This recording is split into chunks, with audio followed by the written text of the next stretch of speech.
ನಮಸ್ಕಾರ ಪ್ರಿಯ ವೀಕ್ಷಕರೇ, ಮೂಡಲ ಧ್ವನಿ ಹಳ್ಳ ಪಬ್ಲಿಕ್ ಪವರ್ ಕನ್ನಡ ಯೂಟ್ಯೂಬ್ ಚಾನಲ್ಗೆ ಒಮ್ಮೆ ಸಬ್ಸ್ಕ್ರೈಬ್ ಮಾಡಿ, ಬೆಲ್ ಐಕಾನ್ ಪ್ರೆಸ್ ಮಾಡಿ, ಹೊಸ ವಿಡಿಯೋಗಳನ್ನ ನೋಡ್ತಾ ಇರಿ. ಶೇರ್ ಮಾಡಿ, ಲೈಕ್ ಮಾಡಿ, ಕಮೆಂಟ್ ಬಾಕ್ಸ್. ಚಾಮರಾಜನಗರ ಜಿಲ್ಲೆ ಹನೂರು ತಾಲೂಕು ಗುಂಡಿನ ಸದ್ದಿನ ನಡುವೆ 4ನೇ ವ್ಯಕ್ತಿ ಪರಾರಿಯಾಗಿದ್ದ ವ್ಯಕ್ತಿ ಆಸ್ಪತ್ರೆ ಚಿಕಿತ್ಸೆ ಪಡೆದ ನಂತರ ಅಜ್ಞಾತ ಸ್ಥಳದಿಂದ ವಿಡಿಯೋ ವೈರಲ್ ಆಗಿದೆ. ಈಗಾಗಲೇ ಈ ವ್ಯಕ್ತಿ ಏನೇನು ಹೇಳಿದ್ದಾರೆ ಮತ್ತು ಏನೇನು ಮಾತಾಡಿದ್ದಾರೆ ಅನ್ನೋ ವಿಡಿಯೋನ ನಿಮ್ಮ ಮುಂದೆ ನಾವು ಇಡ್ತಾ ಇದ್ದೀವಿ.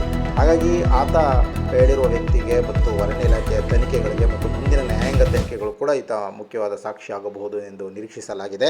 ಮತ್ತು ಈ ಕಡೆ ಆತ ಪೊಲೀಸ್ ರಕ್ಷಣೆಯನ್ನು ಸಹ ಕೋರಿದ್ದಾನೆ. ತನಗೆ ಭಯ ಆಗ್ತಿದೆ ಅಂತ ಹೇಳ್ಕೊಂಡಿದ್ದಾನೆ ವಿಡಿಯೋದಲ್ಲಿ. ನೋಡೋಣ ಬನ್ನಿ ಅವನು ಏನೇನು ಮಾತಾಡಿದ್ದಾನೆ, ಏನೇನು ಹೇಳಿದ್ದಾನೆ ಅಂತ ಹೇಳಿದೆ. ಇತ್ತ ತಮಿಳುನಾಡು ಸರ್ಕಾರ ಕೂಡ 10 ಲಕ್ಷ ಅವ್ರು ಹಿಡಿಯುವಾಗ ಬೆಳಗ್ಗೆ ಯಾವ ಒಂದು 5 ಸರಿ ಬಂದುಬಿಟ್ರು ಅಂದ್ರೆ ಅವ್ರು ನೋಡುವಾಗ ಬಂದೇ ಇದ್ರು. ಅದ್ರ ಶೂಟಿಂಗ್ ನೋಡಿದ್ರು ನನಗೆ ಭಯ ಆಯಿತು, ಹಂಗೆ ಎದ್ಬಿಟ್ಟಿದ್ದೆ ನಾನು. ಆಮೇಲೆ ಆ ಥರ ನನ್ನ ಮೇಲೆ ಏಟ್ ಕೊಟ್ಟರು.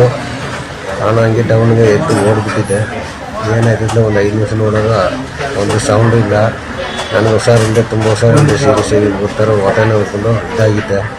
ನಾನು ಅಲ್ಲಿಗೆ ಬಂದು ಮನೆ ಸೇರಿಬಿಟ್ಟು ಹಾಸ್ಪಿಟ್ಲಿಗೆ ಬಂದುಬಿಟ್ಟಿದ್ದೆ ನಾನು. ಈಗ ಕಾಣಿಸ್ಕೊಂಡ್ರೆ ನನಗೆ ಒಂಥರ ಭಯ ಆಗ್ತಾಯಿದೆ.